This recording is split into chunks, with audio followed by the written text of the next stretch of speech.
Buenas tardes, bienvenidos a esta clase de nuestro curso sobre el patrimonio arquitectónico en los monumentos nacionales.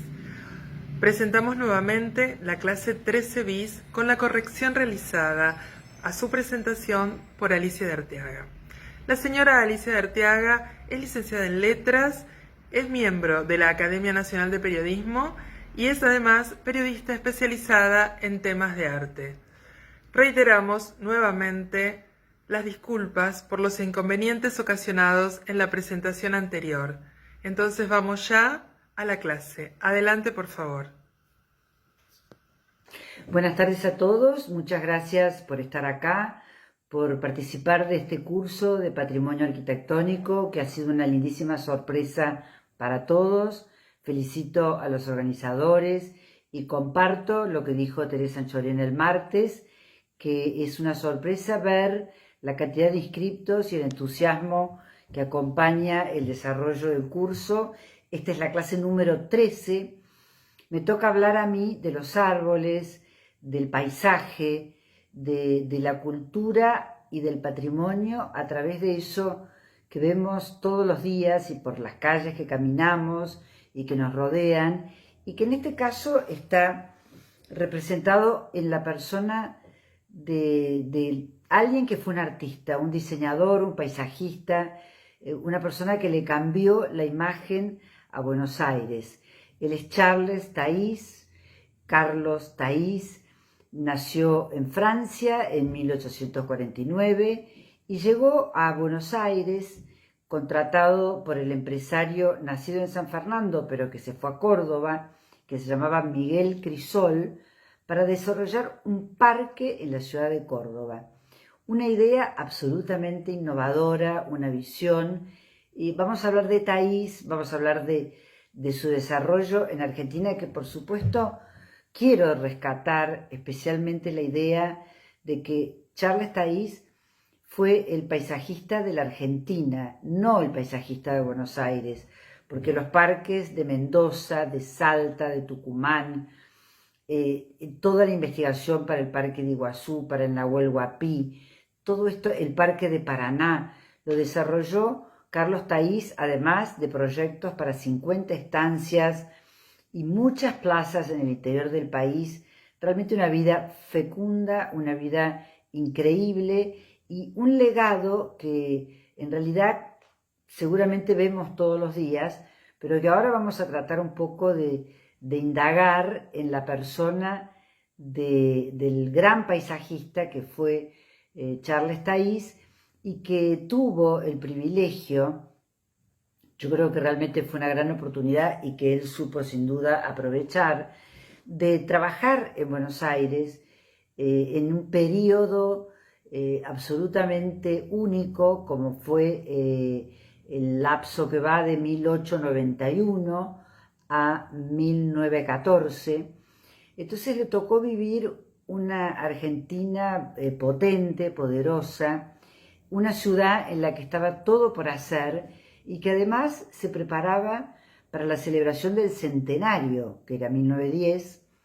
Figueroa Alcorta tenía los recursos y el deseo de transformar la ciudad. Y yo creo que Taís acompañó esta transformación en la idea, un poco, si se quiere,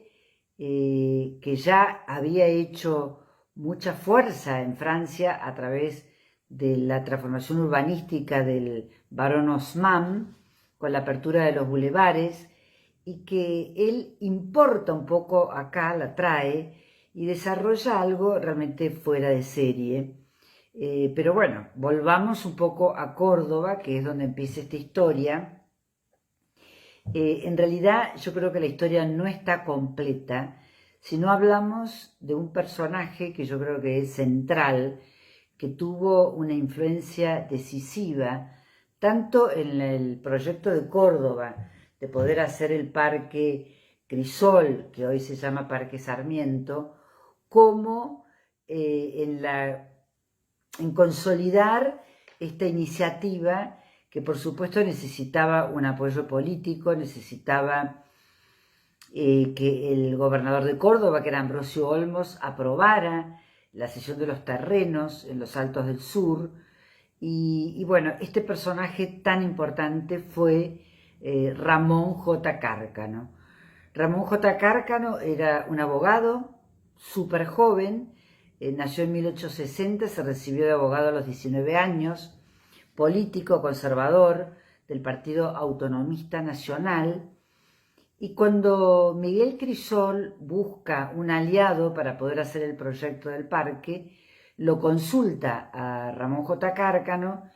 y de alguna manera lo seduce con la idea de que Córdoba puede crecer y crecer hacia lo alto, tener una vista panorámica, poder salir un poco de esa situación que siempre se decía Córdoba está edificada en un pozo. Bueno, lo convence efectivamente a Cárcano, Cárcano hace suyo el proyecto de Crisol, se aprueba en la legislatura y se inician los trabajos para transformar esa barranca que está, bueno, hoy es todos los alrededores de la Plaza España, lo que se conoce como Nueva Córdoba, pero imaginen que en ese momento era un lugar absolutamente desértico y una barranca que había que armar un terraplén para poder poner los terrenos o lotear eso. Y la idea de Miguel Crisol, que fue muy genial, era justamente contratar a un paisajista para transformar el entorno y que eso facilitara la venta de los lotes. Bueno, la verdad que en Córdoba, entre Crisol, Cárcano y esta idea fantástica, surgió lo que después sería una escuela de paisajismo para todo el país, porque el proyecto de Crisol avanza muy en el estilo de él, o sea, como lo han dicho todos los analistas y especialistas en paisaje, el estilo de Taís, que era mucho lo que estaba en boga en ese momento en París, es un estilo mixto en el que suma cierta geometría muy francesa, muy del estilo del Le Notre, de los jardines prolijos con el parterre, y el estilo inglés, que es mucho más libre, romántico, pintoresco, más salvaje, que resulta como una transición entre la prolijidad del jardín francés y la naturaleza real. Bueno, Taís desarrolla eso en prácticamente todos los parques que hace en la Argentina y es evidente que su impronta tiene un eco inmediato en las autoridades, porque cuando el proyecto de Crisol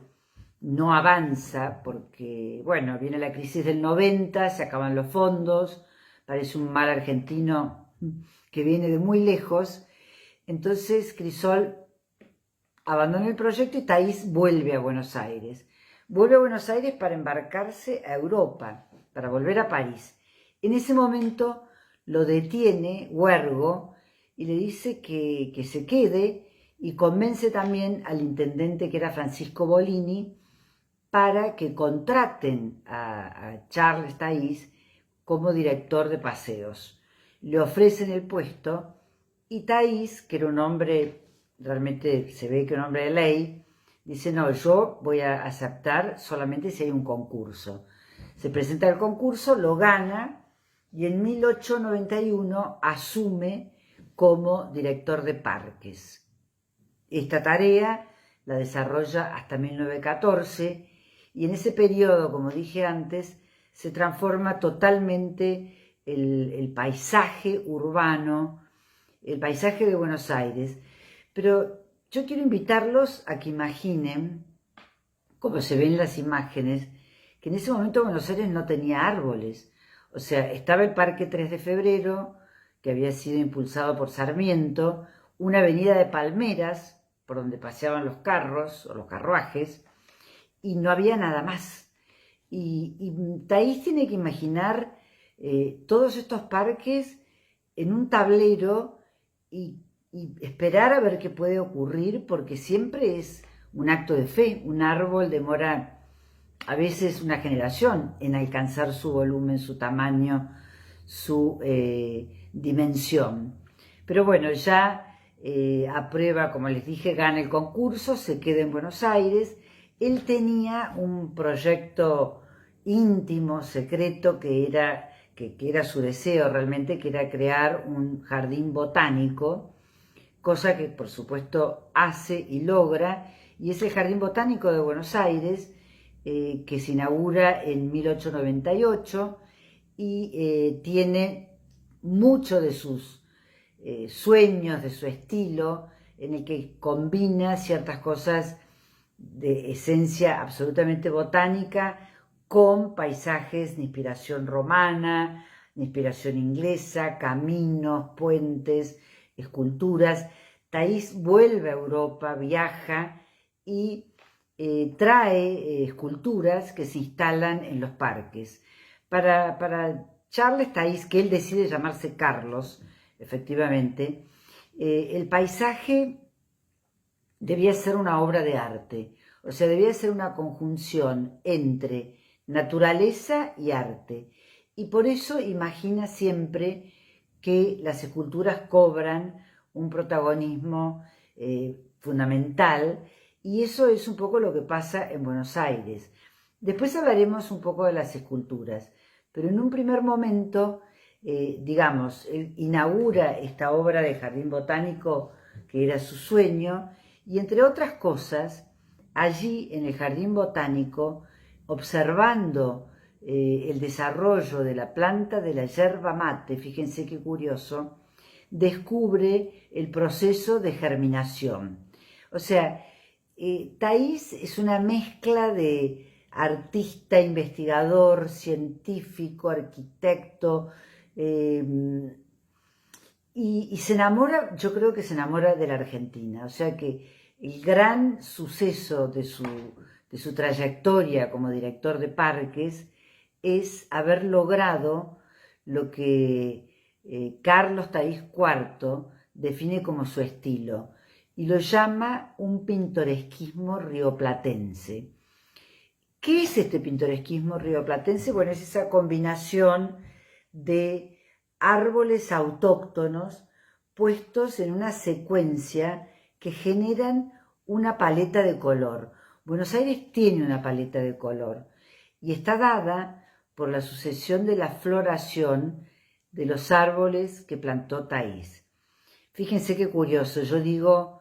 Thaís se enamoró de la Argentina y también se enamoró de una Argentina, básicamente, digamos, era uruguaya de origen. En una kermés conoció a Cora Venturino, se enamoraron, dirían los franceses un coup de foudre, y se casaron. Thaís tenía 43 años y Cora Venturino tenía 18. Tuvieron 2 hijos, Ernestina y Carlos León, y de esta manera iniciaban una tradición que la continuaron, porque son 4 generaciones de paisajistas con el nombre de Carlos Thaís. O sea, la costumbre, la tradición de llamar Carlos al hijo varón. Bueno, ya casado, instalado también en el botánico, decide Thaís, y su nieto, su bisnieto, con quien hablé el otro día por teléfono, me lo confirmaba, él quería conocer y desarrollar la flora autóctona, o sea, conocer nuestros árboles. Entonces, con su mujer, que la verdad que lo acompañaba en todas sus giras por el interior, y piensen lo que eran en ese momento los caminos, las dificultades, los tiempos, y inician una serie de periplos en los cuales Thaís va descubriendo estos árboles maravillosos que después trae en su falda cuando viene de viaje a Buenos Aires. Estos árboles, créase o no, son los que ahora vemos en ejemplares maravillosos. El jacarandá, que en el norte se llama tarco, que de esa flor azul violácea que es maravillosa, lapacho, ceibo, el palo borracho, trae el ombú, y crea como dije antes, una paleta que le da a Buenos Aires una singularidad en el color absolutamente única. La floración empieza con el rosa del lapacho, sigue con el colorado del ceibo, luego es el jacarandá, la tipa y el palo borracho. Lo interesante, que ahora que estamos hablando de patrimonio, es que estos colores le dan a la ciudad un marco, una jerarquía, un atractivo que se convierte, ahora que hablamos de patrimonio asociado al turismo cultural, al interés por el cual la gente viaja, yo quiero compartir con ustedes lo que realmente veo y observo. O sea, el jacarandá se convirtió en una fiesta en el mes de noviembre para quienes nos visitan y en una razón absoluta e increíble para iniciar estos viajes que por supuesto tienen otros correlatos en el mundo, o sea, como son los Marronier en París, los Ginkgo biloba en Nueva York o los tilos en Berlín. Buenos Aires tiene esa secuencia de colores realmente maravillosa. Y a propósito del lapacho, decirles que el lapacho que arranca, que pone la punta de lanza para esta secuencia de colores, para mí el más lindo es el que está en Castilla y Figueroa Alcorta. Y todo tiene que ver con todo, en este caso de Charles Taís. Decía antes que la figura central en su proyecto de Córdoba fue sin duda Ramón J. Cárcano, que tuvo a su vez otro aporte fundamental al patrimonio argentino, porque Cárcano, años más tarde, sería director nacional de Correos y Telégrafos, y en esa posición vuelve a repetir, si se quiere, la aventura de conquistar un francés para enriquecer el patrimonio argentino. Siendo director de Correos, sabe que llega a Buenos Aires procedente de Chile, de Valparaíso, donde ha desarrollado una serie de obras, que ha llegado de Francia, contratado por los chilenos, el arquitecto Norbert Maillard. Bueno, Norbert Maillard es un gran arquitecto, muy reconocido dentro de lo que se conoce como l'École des Beaux-Arts, y Cárcano lo convence para que se quede en Buenos Aires y proyecte el Correo Central, el Palacio de Correos. O sea, lo que había ocurrido en Córdoba al lograr que se quedara Taís para hacer el Parque Crisol, que hoy se llama Parque Sarmiento, se repite cuando conquista un poco la voluntad de Maillard. Maillard se queda en Buenos Aires y Cárcano le dice que tiene que hacer el correo y que puede viajar por el mundo, esa Argentina de ese momento increíble, para mirar los correos y elegir el proyecto. Bueno, Maillard se inspira en el correo de Nueva York, hace nuestro Palacio de Correos espectacular, ocupa toda la manzana que va de Sarmiento, Paseo Colón, Corrientes y Bullard, y es un edificio increíble. Hoy es el Centro Cultural Kirchner, que tiene una entrada industrial por la calle Corrientes o la avenida Corrientes, y la entrada palaciega por Sarmiento. Bueno, este pequeño paréntesis un poco para decir que me parece que la figura de Cárcano completa un poco este escenario único de esa época de la Argentina de oro, ese periodo que va de 1880 a 1930, que son 50 años de paz política y de crecimiento económico en el que la ciudad se transforma. Se transforma hasta tal punto que tal vez en el modelo francés del barón Haussmann se habla en las diagonales. Taís diseña nuevamente la Plaza de Mayo, incorpora las palmeras le gustaban muchísimo. De hecho, en el Jardín Botánico, sobre la entrada que está en Árabe Siria y Las Heras, hay un conjunto de palmeras, como un pequeño bosque de palmeras, que es estupendo, y hay palmeras en muchos lugares de la ciudad. Ahora bien, la avenida de Palmeras que había proyectado Sarmiento para el Parque 3 de Febrero, no queda en la avenida Sarmiento. Hoy tiene Jacarandáes, que es una gloria, es una fiesta, transitar por ahí en el mes de noviembre, porque la verdad que es, como decía Marina Walsh, ese azul jacarandá es absolutamente increíble y se vuelve un poco el color de Buenos Aires.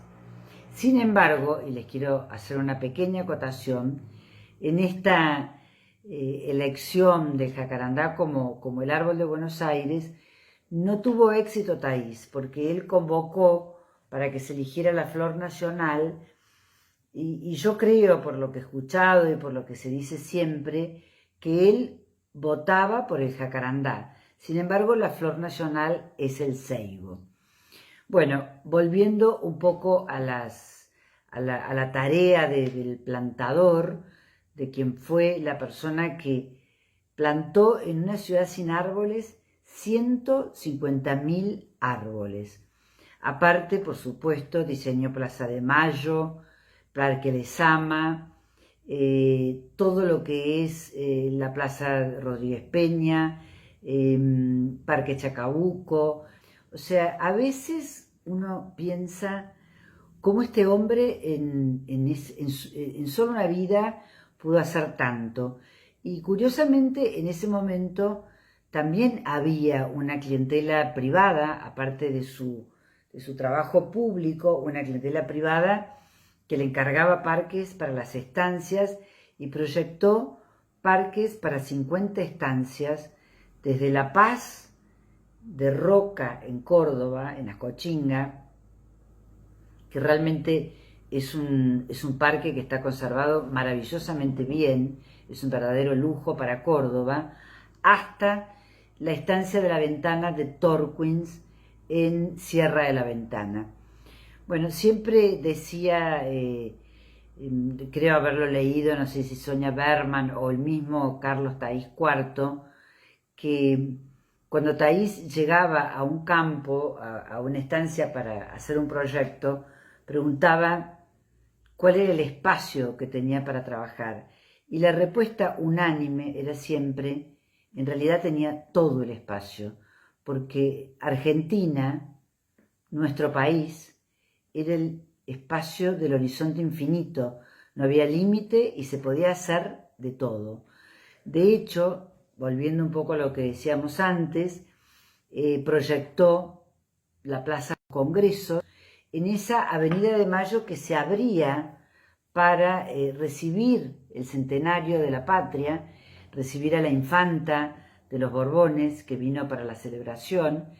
y también un poco crear lo que era la nueva ciudad. O sea, yo creo que Taís asiste a la transformación de Buenos Aires en lo que va de la gran aldea a la metrópolis. Esa ciudad que construye los palacios y que importa además obras de arte para poner en sus parques. Vamos a detenernos en algunas de ellas, que son tal vez las más monumentales, porque en un país joven, con una gran inmigración, una de las cosas que me parece que eran necesarias era crear raíces e inspirar en la gente una identificación con las figuras emblemáticas y con aquellos personajes que tenían una onda, un hondo calado en la gente, cívico. Es el caso de Mitre, cuya escultura, que está en la plaza, en la barranca y en lo que se conoce como la isla, fue hecha por suscripción pública y la gente puso plata para que se hiciera la escultura, y la verdad que esos monumentos actuaban como una inspiración, eran inspiradores de la gente, eran inspiradores de la acción, de quien ha construido algo, de quien ha hecho patria. Y en el caso del monumento Alvear, yo creo que es uno de los más lindos de Buenos Aires, por lo menos yo lo encuentro que realmente es una obra fuera de serie, es la obra de Émile Bourdelle. El Alvear de Bourdelle, dicho por el propio Bourdelle, es considerada la obra maestra de su vida. El Monumento a Sarmiento es una obra de Rodin y mucho tuvo que ver en el encargo del Sarmiento a Rodin la figura de Eduardo Schiaffino. Eduardo Schiaffino fue el fundador, primer director del Museo Nacional de Bellas Artes, fundado en 1896, y entre otras cosas tuvo como misión viajar a Europa para comprar obra. Piensen que en ese momento había presupuesto y Argentina se preparaba para la celebración del centenario, como dije antes, y en torno a esto existía la voluntad, sobre todo de Figueroa Alcorta, que fue quien celebró el centenario, de que la ciudad tuviera toda la pompa y toda la belleza que merecía esta celebración única del centenario. Bueno, Schiaffino viajó a Europa y ahí conoció la obra de Rodin, que estaba como muy de moda. Rodin era discípulo de Barye y tenía era como el tránsito entre la escultura clásica y la escultura realista, y Schiaffino influye mucho para que se le encargue el Rodin, que se le encargue el Sarmiento, perdón. La obra se inaugura, se coloca en el año 1900 y la verdad que hay bastantes críticas porque los observadores consideran que ese Sarmiento es un poco tosco, es una figura que no representa al padre del aula, a Sarmiento, que es una figura emblemática, y sin embargo Rodin, que nunca vino a la Argentina, defiende su posición de la misma manera que defendería la escultura que hace de Balzac, que está en el parque, mejor dicho, en el jardín del Museo de Arte Moderno de Nueva York, en el MoMA, y que también es un Balzac gestual, tosco, con una impronta que mucho más que la belleza importa la actitud, y es lo que va logrando el gran escultor que es Rodin. Como consecuencia del encargo del Sarmiento, viene a Buenos Aires también poco después una copia del Pensador de Rodin, que originalmente estaba pensada para colocarla en la escalera del Congreso. Esa decisión no se puede concretar porque el Congreso está en obra y la escultura se coloca de espalda al Congreso, mirando a lo que sería Avenida de Mayo y al final la Casa Rosada, y está allí ahora. Ha sido restaurado y, bueno, por supuesto, lamentablemente muchas veces es víctima de vandalismo, pero es una obra maravillosa y una de las grandes piezas de la escultura francesa que tenemos en Buenos Aires. Yo estaba hablando antes del Alvear de Bourdelle, que está en el comienzo de la avenida Alvear, que antes todo eso, Alvear era lo que es Avenida del Libertador hoy también, con la mano en alto, una escultura formidable, con una actitud increíble, sin sombrero, singular, es un general que está saludando y que un poco recibe en las puertas de esta avenida tan elegante al público y a quien observa esta maravilla que es esta nueva ciudad que se ha transformado ya en una metrópoli extraordinaria. Muy cerca de ahí, al lado del Museo Nacional de Bellas Artes, está El Centauro, que también es de Bourdelle, una obra que el embajador argentino en París la vio en el taller de Bourdelle, se fascinó y le encargó. Quiso que estuviera en Buenos Aires. O sea, en ese momento Argentina Buenos Aires sobre todo, pero hemos visto que también Córdoba y los parques que desarrolló Thaís en el interior, como el 20 de febrero en Salta, el Parque San Martín en Mendoza, el Parque de Paraná, que para los descendientes de Thaís es uno de los más lindos, completa esta idea que yo comentaba al principio de que Charles Thaís, Carlos Thaís, no es el paisajista de Buenos Aires, sino de todo el país. Bueno, volviendo a las esculturas que están ahí alrededor del museo, cruzando la avenida Pueyrredón está el fabuloso arquero, que siempre le falta el arco, porque lamentablemente somos víctimas, o las esculturas nuestras, mejor dicho, son víctimas muchas veces del vandalismo, pero es un paseo que recorre y recuerda un poco el patrimonio que nosotros tenemos en Buenos Aires y sobre todo el criterio con el que Thaís proyectó un poco ese eje que es realmente fantástico, que va de Retiro a Belgrano, que es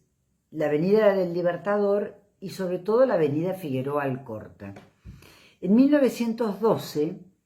entre otras actividades increíbles que desarrolló Thaís, le tocó diseñar y proyectar Barrio Parque. Barrio Parque salió del tablero de Thaís. Barrio Parque era, o mejor dicho, se emplazó en los terrenos que van de Libertador a las vías del ferrocarril, de Tagle a Cavia, sobre los terrenos donde había estado, donde se había instalado la Exposición Universal. Esos terrenos se usaron para el proyecto que Thaís consideró totalmente innovador y yo creo que un poco a tono con lo que a él le gustaba desarrollar en los parques. O sea, una traza mucho más libre de calles en diagonal, hasta en el centro, en el corazón de Barrio Parque, una calle redonda que curiosamente se llama Ombú y que es absolutamente original. Y en ese lugar, en ese barrio, se convirtió tal vez en un lugar, en un entorno de privilegio, donde se construyeron varias de las casas y de los palacios y los petit hotel y los hotel particulier más lindos de Buenos Aires. Digamos que viniendo de Avenida del Libertador tenemos el Palacio Errázuriz, proyecto de René Sergent para Matías Errázuriz, que era embajador de Chile en Buenos Aires, y su mujer Josefina de Alvear. Entrando ya a Barrio Parque, tiene una casa formidable que es la casa de Victoria Ocampo, proyecto de Bustillo, hoy Fondo Nacional de las Artes, adquirida durante la presidencia de Amalia Fortabá. Y Barrio Parque es el enclave, el lugar de las embajadas. Allí, además de la Embajada de Bélgica, también obra de Bustillo, pero paradigma de l'École des Beaux-Arts, de la arquitectura francesa, de la piedra París, la moldura, todo lo que en ese momento en Buenos Aires representa el non plus ultra de la arquitectura. Enfrentadas esas dos visiones, culmina un poco el sueño de Thaís, ¿no? Crear un paisaje en un barrio, en un lugar, con todas esas embajadas que va, la Embajada de Uruguay, en Ocampo y Figueroa Alcorta, Embajada de Portugal, de Grecia, de Corea del Sur, de Italia, de Turquía. Bueno, un lugar magnífico que salió también del tablero de este hombre genial, que cierra el círculo. Fíjense qué curioso que él empezó haciendo un proyecto en Córdoba para Crisol, para crear un barrio de excelencia como lo es Nueva Córdoba. De hecho, la ciudad creció hacia los Altos del Sud, que es la parte más linda de Córdoba, la parte alta, donde también se multiplicaron las grandes residencias, las casas a la manera del hotel particulier. Si bien en Córdoba la arquitectura es un poco más ecléctica y no tan afrancesada como acá, pero hay un ejemplo realmente emblemático, si se quiere, que es el Palacio Ferreira, la Casa Grande de los Ferreira, diseñada por Sansón, cuyo parque también hizo Thaís. O sea, finalmente podemos hacer un recorrido por la Argentina pujante de esa década gloriosa que le tocó vivir, esos 20 años gloriosos que le tocaron vivir a Thaís, y vamos a encontrar su firma en todo el país, en distintos lugares, en distintas provincias, en los campos, en las plazas, en los parques. Así que es una celebración de su legado y una celebración también de lo que puede ser la conjunción cuando un empresario, como fue el caso de Miguel Crisol, un político, como fue el caso de Ramón J. Cárcano, y un artista como Thaís, se encuentran en una conjunción virtuosa que hace posible una transformación, aunando esfuerzos, recursos, imaginación, talento. Bueno, yo me despido de ustedes y les quiero decir, porque un poco se me pasó cuando hablé de Mayar, que además del Palacio de Correos, esa obra formidable que es hoy el Centro Cultural Kirchner, Mayar dejó para el patrimonio de Buenos Aires dos obras realmente fuera de serie, como son el Colegio Nacional de Buenos Aires, en la calle Bolívar, y el Palacio de Justicia, el Palacio de Tribunales, en la Plaza Lavalle. Ha sido un placer estar acá, me encanta haber compartido este rato con ustedes y espero que en un momento pronto, cercano, hablemos de patrimonio y nos volvamos a encontrar en torno a esto que es el patrimonio arquitectónico argentino a través de sus monumentos históricos. Muchísimas gracias y un saludo para todos.